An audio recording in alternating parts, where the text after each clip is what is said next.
Praise the Lord. யாத்ராகமம் 30ஆம் அதிகாரம். தூபம் காட்டுகிறதற்கு ஒரு தூபபீடத்தையும் சீத்திம் மரத்தினால் உண்டாக்குவாயாக.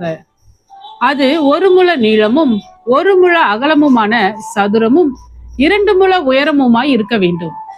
அதன் கொம்புகள் அதனோடே ஏகமுமாய் இருக்க வேண்டும். அதன் மேற்புறத்தையும் சுற்றுப்புறத்தையும் அதன் கொம்புகளையும் பசும் பொன் தகட்டால் மூடி, சுற்றிலும் அதற்கு பொன் திறனையை உண்டு பண்ணி, அந்த திறனையின் கீழே அதன் 2 பக்கங்களிலும் அதை சுமக்கும் தண்டுகளின் இடங்களாகிய அதன் 2 பக்கத்து 2 மூலைகளிலும் 2 பொன் வளையங்களை உண்டாக்குவாயாக. அந்த தண்டுகளையும் சித்தீம் மரத்தால் பண்ணி அவைகளையும் பொன் தகட்டால் மூடக்கடவாய். சாட்சி பெட்டிக்கு முன்னிருக்கும் திரைச்சிலைக்கும் நான் உன்னை சந்திக்கும் இடமாகிய சாட்சி சந்நிதியின் மேலுள்ள கிருபாசனத்துக்கும் முன்பாக அதை வைக்க கடவாய். ஆரோன் காலைதோறும் அதன் மேல் சுகந்த தூபம் காட்ட வேண்டும். மாலையில் விளக்கேற்றும் போதும் அதன் மேல் தூபம் காட்ட கடவன். விளக்குகளை விளக்கும் போதும் அதன் மேல் தூபம் காட்ட வேண்டும். உங்கள் தலைமுறை தோறும் கர்த்தருடைய சந்நிதியில் காட்ட வேண்டிய நித்திய தூபம் இதுவே. அதன் மேல் அந்நிய தூபத்தையாகிலும் தகன பலியையாகிலும் போஜன பலியையாகிலும் படைக்க வேண்டாம். அதன் மேல் பான பலியை ஊற்றவும் வேண்டாம். வருஷத்தில் ஒரு முறை ஆரோன் பாவ நிவாரண பலியின் இரத்தத்தினால் அதன் கொம்புகளின் மேல் பிராயச்சித்தம் பண்ணுவானாக. உங்கள் தலைமுறை தோறும் வருஷத்தில் ஒரு முறை அதன் மேல் பிராயச்சித்தம் பண்ணுவானாக. அது கர்த்தருக்கு மகா பரிசுத்தமானது என்றார்.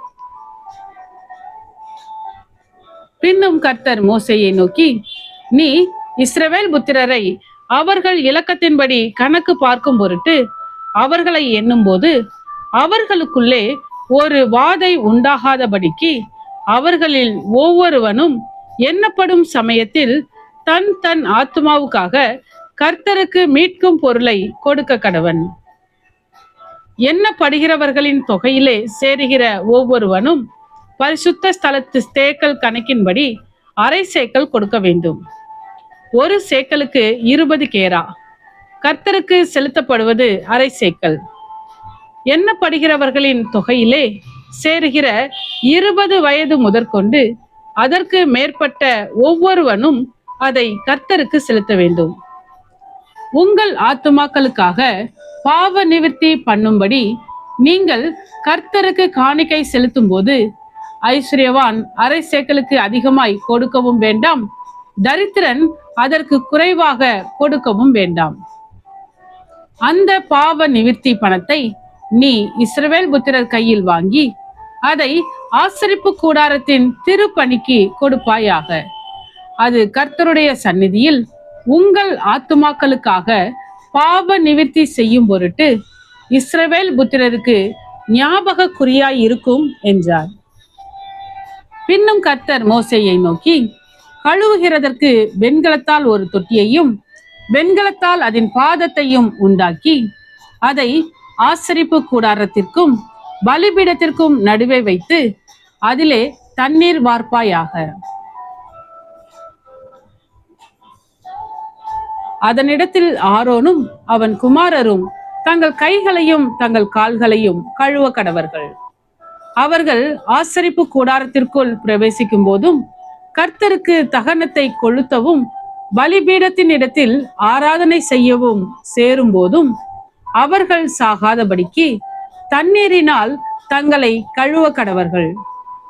அவர்கள் சாகாதபடிக்கு தங்கள் கைகளையும் தங்கள் கால்களையும் கழுவ கடவர்கள். இது தலைமுறை தோறும் அவனுக்கும் அவன் சந்ததியாருக்கும் நித்திய கட்டளையாய் இருக்கும் என்றார்.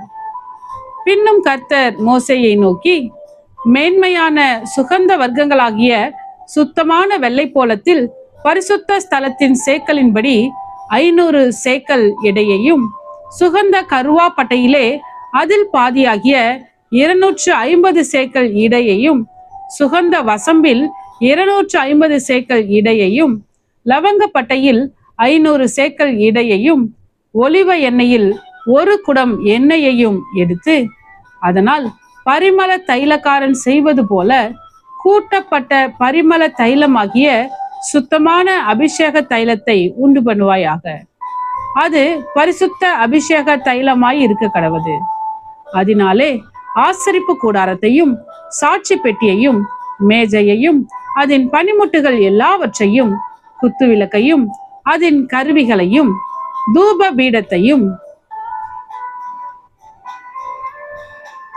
தகன பலிபீடத்தையும் அதன் பனிமுட்டுகள் எல்லாவற்றையும் தொட்டியையும் அதன் பாதத்தையும் அபிஷேகம் பண்ணி அவைகள் மகா பரிசுத்தமாய் இருக்கும்படிக்கு அவைகளை பரிசுத்தப்படுத்துவாயாக. அவைகளை தொடுகிறதெல்லாம் பரிசுத்தமாய் இருக்கும். ஆரோனும் அவன் குமாரரும் எனக்கு ஆசிரிய ஊழியம் செய்யும்படிக்கு நீ அவர்களை அபிஷேகம் பண்ணி அவர்களை பரிசுத்தப்படுத்துவாயாக. இஸ்ரவேல் புத்திரரோட நீ பேசி சொல்ல வேண்டியதாவது, உங்கள் தலைமுறை தோறும் இது எனக்குரிய பரிசுத்த அபிஷேக தைலமாய் இருக்க வேண்டும். இது மனிதருடைய சரீரத்தின் மேல் வார்க்கப்படலாகாது. இது செய்யப்பட்ட முறையின்படி அவர்கள் வேறொரு தைலத்தை செய்யவும் கூடாது. இது பரிசுத்தமானது. இது உங்களுக்கு பரிசுத்தமாய் இருப்பதாக. இந்த முறையின்படியே தைலம் கூட்டுகிறவனும் அதில் எடுத்து அந்நியன் மேல் வார்க்கிறவனும் தன் ஜனத்தில் இராதபடிக்கு அறுப்புண்டு போக கடவன் என்று சொல் என்றார். பின்னும் கர்த்தர் மோசேயை நோக்கி, சுத்த வெள்ளை போலமும் குங்கிலியமும் அல்பான் பிசினுமாகிய கந்த வர்க்கங்களையும் சுத்தமான சாம்பிராணியையும் நீ சம நிறையாக எடுத்து தைலக்காரன் செய்கிறது போல அதற்கு பரிமளமேற்றி துப்புரவான பரிசுத்த தூப வர்க்கமாக்கி அதில் கொஞ்சம் எடுத்து பொடியாக இடித்து நான் உன்னை சந்திக்கும் ஆசரிப்பு கூடாரத்தில் இருக்கும் சாட்சி சந்நிதியில் வைப்பாயாக. அது உங்களுக்கு மகா பரிசுத்தமாய் இருக்க கடவது. இந்த தூப வர்க்கத்தை நீ செய்ய வேண்டிய முறையின்படி உங்களுக்காக செய்து கொள்ளலாகாது. இது கர்த்தருக்கென்று உனக்கு பரிசுத்தமாய் இருப்பதாக. இதற்கு ஒப்பானதை முகருகிறதற்காக செய்கிறவன் தன் ஜனத்தில் இராதபடி அறுப்புண்டு போக கடவன் என்றார். ஆமென். கர்த்தாவே, உம்முடைய வசனம் என் கால்களுக்கு தீபமும் என் பாதைக்கு வெளிச்சமுமாய் இருக்கிறது. இருளான என் வாழ்விலே நீர் தந்த உம்முடைய வேத வசனத்தை தினமும் படித்து வசனத்தின் வெளிச்சத்திலே இடராமல் நடப்பேன். ஆமென்.